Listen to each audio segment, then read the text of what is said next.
Saudara, Kantor Pencarian dan Pertolongan Banda Aceh menghimbau warga meningkatkan kewaspadaan dan memperhatikan keselamatan saat berkunjung ke lokasi wisata. Upaya ini diharap mampu menekan tingginya kasus kecelakaan yang terjadi di lokasi wisata. Himbauan disampaikan Basarnas Banda Aceh menyusul tingginya kasus yang terjadi di sejumlah lokasi wisata. Tak hanya menyebabkan korban luka, musibah turut berdampak pada merenggut korban jiwa seperti insiden yang menimpa 4 bocah di kawasan wisata Pantai Loknga Minggu kemarin. Kepala Basarnas Banda Aceh mengatakan sebanyak 27 insiden yang membahayakan jiwa manusia ditangani pihaknya sejak sebulan terakhir.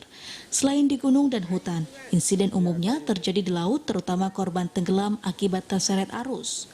Untuk itu pengunjung, khususnya orang tua, harus meningkatkan pengawasan kepada anak-anak mereka saat berwisata ke pantai maupun sungai. Tak hanya itu, pengunjung juga diminta mengenali lokasi yang dikunjungi guna mencegah hal-hal yang tidak diinginkan.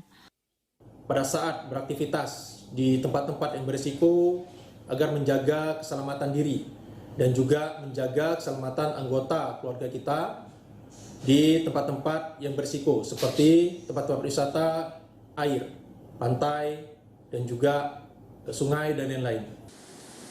Selain pengunjung, pengelola lokasi wisata juga diharapkan melengkapi fasilitas keselamatan serta mengimbau pengunjung agar berhati-hati. Kondisi ini mengingat sebagian wisatawan merupakan warga asal luar Aceh. Pemerintah juga diminta menyediakan rambu-rambu tanda bahaya di sejumlah objek wisata guna mencegah jatuhnya korban. Dari Aceh Besar, Arman Konadi, TVRI Aceh melaporkan.